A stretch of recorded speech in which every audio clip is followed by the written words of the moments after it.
प्रिय विद्यार्थियों, DSS online कक्षा में आपका स्वागत है। मैं आपकी हिंदी अध्यापिका सरता सिंह एक बार फिर आप लोगों को हिंदी बसंत भाग 1 के पाठ 5 अक्षरों का महत्व के बारे में बताऊंगी। अक्षरों का महत्व जो कि एक निबंध है और जिसके लेखक गुणाकर मूले जी हैं। जैसा कि हमने पिछले वीडियो में अक्षरों के महत्व के लेखक गुणाकर मूले जी के जीवन के बारे में अर्थात उनका जीवन परिचय और अक्षरों का महत्व का सारांश का अध्ययन किया था।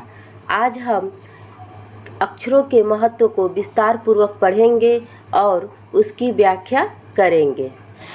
अक्षरों की कहानी। यह पुस्तक अक्षरों से बनी हुई है। सारी पुस्तकें अक्षरों से बनी हैं। तरह तरह की पुस्तकें, तरह तरह के अक्षर। जैसा कि इसमें लेखक ने कहा है, जो संसार की सारी किताबें हैं या पुस्तकें हैं वो किससे बनी हैं? अक्षरों से। तरह तरह की क्या होती हैं? किताबें होती हैं और तरह तरह के अक्षर होते हैं। जैसा कि हमें पता है कि भाषा बहुत होते हैं, तो जैसे मान लीजिए हिंदी भाषा, अंग्रेजी भाषा, उर्दू भाषा, तो जो ये पुस्तकें होती हैं वो क्या होती हैं? इन भाषाओं से बनी होती हैं। जैसे हिंदी भाषा के जो अक्षर होते हैं, जैसे अ, आ, स्वर और व्यंजन अ, आ, क, ख, ग, उसी प्रकार इंग्लिश में ABCD, तो जो ये पुस्तकें होती हैं इन अक्षरों से बनी होती हैं। दुनिया में अब तक करोड़ों पुस्तकें छप चुकी हैं। हजारों पुस्तकें रोज छपती हैं। तरह तरह के हजारों में तादाद में रोज ही समाचार पत्र छपते हैं। इन सब के मूल में है अक्षर। हम कल्पना भी नहीं कर सकते हैं कि यदि आदमी अक्षरों को न जानता तो आज हम इस दुनिया का क्या हाल होता। जैसा कि लेखक ने बताया है कि जो ये संसार है उसमें हर तरह की पुस्तकें छपती हैं और अनेक प्रकार के अक्षर होते हैं। तो आज हमारे संसार में करोड़ों पुस्तकें छपी हुई हैं और हमेशा रेगुलर कम से कम हजारों पुस्तकें छपती रहती हैं। तरह तरह के अक्षरों में की तादाद में रोज ही समाचार पत्र। तो मैंने यहाँ पे तादाद का आप लोगों को कल अर्थ बताया था कि तादाद का अर्थ होता है संख्या। मतलब हजारों की संख्या में हमारे पास क्या होते हैं? समाचार पत्र छपते रहते हैं, जो कि हमारे घरों में भी आते हैं और हम उसको क्या करते हैं? पढ़ते हैं। इन सब के मूल में है अक्षर। तो मैंने मूल का कल अर्थ बताया था जड़। तो इन सब का मुख्य जड़ क्या है? अक्षर है।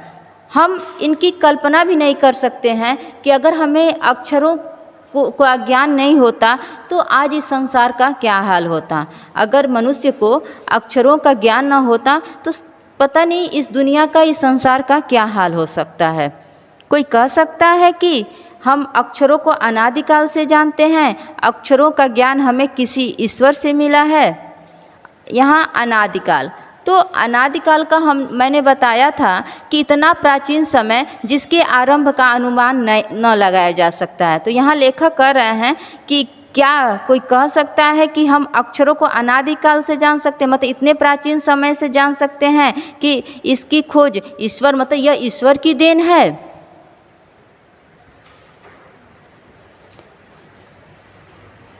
पुराने ज़माने के लोग सचमुच ही सोचते थे कि अक्षरों की खोज ईश्वर ने की है, पर आज हम जानते हैं कि अक्षरों की खोज किसी ईश्वर ने नहीं बल्कि स्वयं आदमी ने की है। जो हमारे पुराने समय, जो प्राचीन समय, आदिमानव के जब युग था, तो उस समय लोग यही सोचते थे कि अक्षरों की खोज क्या है? प्रकृति की देन है, ईश्वर की देन है। पर आज हम जानते हैं कि अक्षरों की खोज किसी ईश्वर ने नहीं बल्कि स्वयं आदमी ने की है। मतलब इसकी खोज प्रकृति की देन नहीं है, ईश्वर की देन नहीं है, यह स्वयं मनुष्य ने की है। अब तो हम यह भी जानते हैं कि किन अक्षरों की खोज किस देश में किस समय हुई। जैसे जैसे जब मनुष्य का विकास हुआ तो उस समय हम लोग अब ये भी जान गए हैं कि किस समय किस देश में किस अक्षर की खोज हुई है। हमारी यह धरती लगभग 5 अरब साल पुरानी है। जो हमारी ये पृथ्वी है, धरती है, वो कितने अरब साल पुरानी है? तो 5 अरब साल पुरानी है। और यहाँ 2-3 अरब साल तक इस धरती पर किसी प्रकार के जीव जंतु नहीं थे। जो हमारी ये धरती है इस पर लगभग 2-3 अरब साल तक इस पर क्या थी, जीव जंतु नहीं थी, क्या थी, सिर्फ वनस्पतियाँ ही थीं, सिर्फ यहाँ पेड़ पौधे थे, कोई जंतु कोई मनुष्य कुछ भी नहीं था, सिर्फ वनस्पतियाँ ही थी। फिर करोड़ों साल तक केवल जानवरों और वनस्पतियों का ही इस धरती पर राज्य रहा। फिर करोड़ों साल तक केवल जानवरों और पेड़ पौधों का ही क्या रहा, इस धरती पर राज रहा, मतलब वही इस धरती पर रहते थे, मनुष्य का नाम नहीं था। आदमी ने इस धरती पर कोई 5 लाख साल पहले जन्म लिया, और जब मनुष्य का जन्म कब हुआ, तो इस पृथ्वी पर 5 लाख साल पहले हुआ है, और धीरे धीरे उसका विकास हुआ, और धीरे धीरे उनका क्या हो गया, विकास बढ़ने लगा। कोई 10,000 साल पहले आदमी ने गांवों को बसाना शुरू किया। लेखक कहते हैं कि लगभग 10,000 पहले ही आदमी ने गांव को बसाना शुरू किया। जैसे मान लीजिए 5 लाख साल पहले आदमियों का जन्म हुआ और धीरे धीरे उनका विकास हुआ, तो 10,000 साल पहले आदमी ने गांव को बसाना शुरू किया। सबसे पहले वो किस क्षेत्र में आगे गए, किसको मतलब, तो वो उन्होंने गांव बनाया और वहाँ रहना शुरू किया, और वो उसके बाद वह खेती करने लगे। उसके बाद उनका धीरे धीरे विकास हुआ तो वो खेती करने लगे। वह पत्थरों के औजार का इस्तेमाल करते थे। वो क्या करते थे, पत्थरों का, मतलब औजार का मैंने अर्थ बताया था हथियार, और इस्तेमाल का उपयोग। तो वो पत्थरों के हथियार बनाने लगे और उसी का उपयोग करने लगे। फिर उसने तांबे और कांसे के भी औजार बनाए। तो तांबे का मैंने अर्थ बताया था कल आप लोगों को कि लाल रंग की एक प्रसिद्ध धातु। तो तांबा का प्रयोग हम लोग क्या करते हैं, पूजा आदि कार्यों में भी तांबे के बर्तन का हम लोग क्या करते हैं, प्रयोग करते हैं। तांबा हमारे जीवन में प्रयोग होने वाली एक मुख्य धातु है। तांबे को औषधीय धातु माना जाता है। यह विद्युत का सुचालक है और अग्नि तत्व से भरपूर है। यह ज्योतिष में मंगल और सूर्य से संबंध रखता है। यह शरीर में पित्त और वात को भी नियंत्रित करता है। तो तांबे का प्रयोग हम पूजा आदि कार्यों में क्या करते हैं, प्रयोग करते हैं। और कांसे का मैंने अर्थ बताया था कि तांबा एवं जस्ता के संयोग से बनी एक धातु जिसे हम कसकूट भी कहते हैं। तो तांबे और कांसे के क्या करता था, वो हथियारों का प्रयोग करता था। और उसने 10,000 पहले गाँव में बसना शुरू किया, तो धीरे धीरे विकास किया हो। तो सबसे पहले उन्होंने गांव बसाना शुरू किया, फिर उसने खेती करना शुरू किया, उसके बाद धीरे धीरे वो औजार बनाने अर्थात हथियार बनाना भी शुरू किया। तो वो पत्थरों के हथियार बनाने लगे। तांबे और कांसे के भी क्या किए, उन्होंने हथियार बनाए।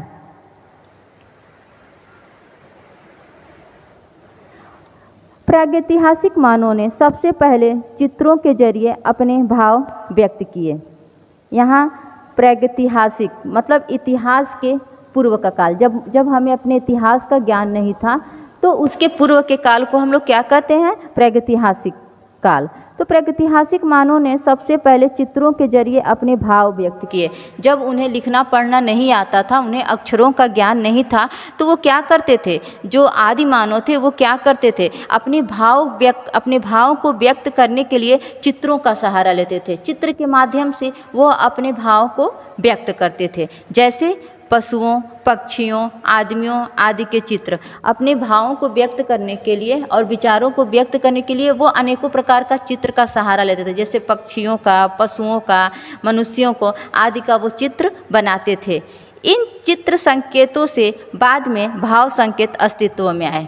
जब इन चित्र का जब वो सहारा लेते थे, तब उन्हें क्या हुआ, बाद में भाव संकेत उनके अस्तित्व में आए, मतलब उनके भाव होने का भी वजूद आने लगा। जैसे एक उदाहरण इसमें दिया है कि जैसे एक छोटे वृत्त के चहुओर, वृत्त में क्या होता है, गोला। तो एक छोटे वृत्त के, तो यहाँ मैंने वृत्त का अर्थ होता है गोला और चहुओर का मतलब होता है चारों ओर।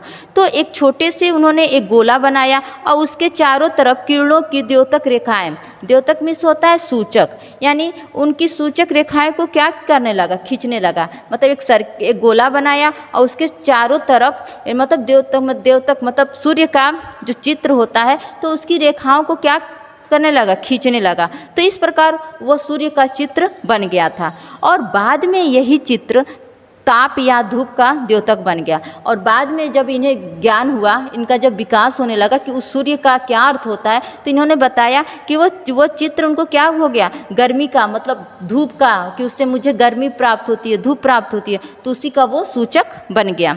इस तरह अनेक भाव संकेत अस्तित्व में आए। इस प्रकार मानव के जीवन में अनेक भाव संकेत क्या हुए, उनके आने लगे, होने लगा धीरे धीरे। तब जाकर काफ़ी बाद में आदमी ने अक्षरों की खोज की। तब बहुत सालों के बाद जाके आदमियों ने क्या किया, मनुष्यों ने अक्षरों की खोज की।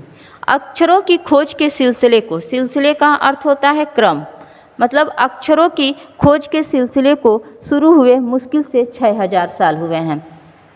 गुणाकर मूले जी ने बताया है कि अक्षरों की खोज के क्रम को लगभग कितने साल हुए हैं, मुश्किल से 6000 साल, केवल 6000 साल।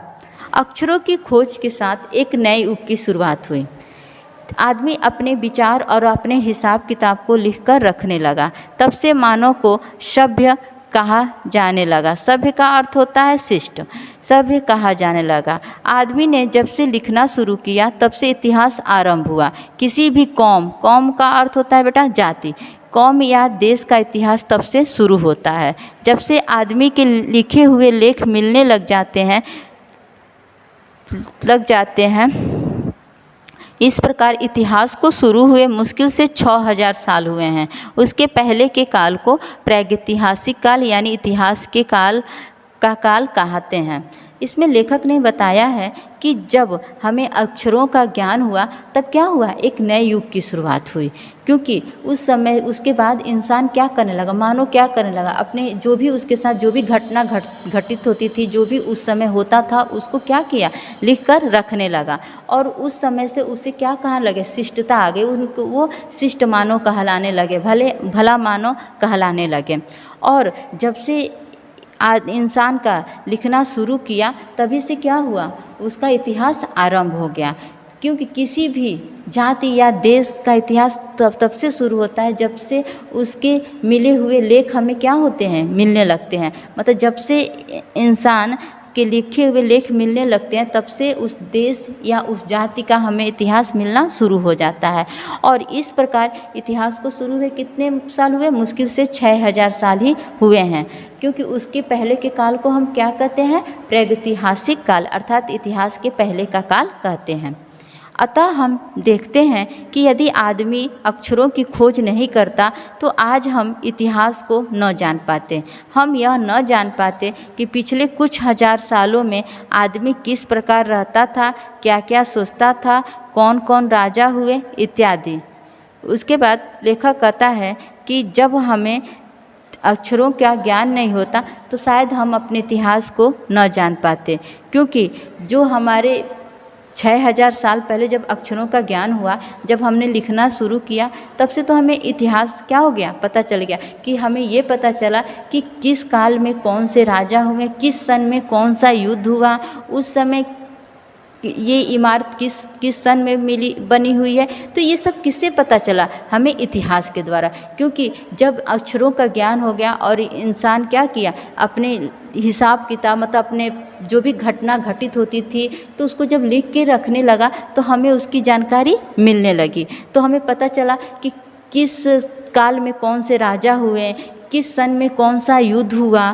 तो ये हमें किसके द्वारा पता चलता है, इतिहास के द्वारा। अक्षरों की खोज मनुष्य की सबसे बड़ी खोज है। अक्षरों की खोज करने के बाद ही मनुष्य अपने विचारों को लिखकर रखने लगा। इस प्रकार एक पीढ़ी के ज्ञान का इस्तेमाल दूसरी पीढ़ी करने लगी।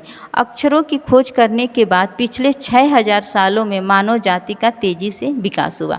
लेखक कहते हैं कि अक्षरों की खोज क्या है, मनुष्य की सबसे बड़ी, मतलब इंसान की सबसे बड़ी खोज क्या है, अक्षरों की खोज। क्योंकि इस खोज के बाद ही वह अपने, मतलब जो भी घटनाएं घटती थी वो अपने विचारों को, अपने भावों को वो क्या करने लगा, लिखने लगा। इस प्रकार जो हमारा एक पीढ़ी के ज्ञान, यहाँ पीढ़ी का अर्थ होता है कुल, मतलब जो हमारे कुल होते हैं तो उनके ज्ञान का इस्तेमाल हम क्या करते हैं, दूसरी पीढ़ी करने लगती है। क्योंकि जो हमारे पूर्वज हैं उनके अंदर क्या गुण थे, क्या अवगुण थे। तो जब हम उसको जानते हैं तो जो गुण होता है उसको क्या करते हैं, हम अपनाने लगते हैं। तो मतलब उनके ज्ञान को हम लोग क्या करते हैं, इस्तेमाल करने लगते हैं, उसका उपयोग करने लगते हैं। अक्षरों की खोज करने के बाद ही पिछले 6000 सालों से मानव में क्या हो गया, जब उन्हें अक्षरों का ज्ञान हो गया तो उनका विकास बहुत तेज़ी से बढ़ने लगा। यह महत्व है अक्षरों का और उससे बनी हुई लिपियों का। लेखक ने बताया है कि यह महत्व है अक्षरों का और उससे बनी हुई लिपियों का। लिपि जैसे भाषा है तो उनकी लिपियाँ, जैसे हिंदी, अंग्रेजी, उर्दू। तो हिंदी भाषा की लिपि क्या होती है, देवनागरी, अंग्रेजी का रोमन और उर्दू भाषा का फारसी। तो ये क्या है, ये इनकी लिपियाँ हैं। अतः हम सबको अक्षरों की कहानी क्या होनी चाहिए, मालूम होनी चाहिए कि आज जिन अक्षरों को, जो भी हमारे हिंदी में स्वर और व्यंजन क्या होते हैं, ये अक्षर होते हैं। तो जो हम ये पढ़ते हैं तो ये कब बनाए गए, कहाँ बने और किसने बनाए, यह जानना भी ज़रूरी है। ये था गुणाकर मूले जी द्वारा लिखा हुआ अक्षरों के महत्व की कहानी। उम्मीद है कि आप लोगों को सब समझ में आया होगा। धन्यवाद।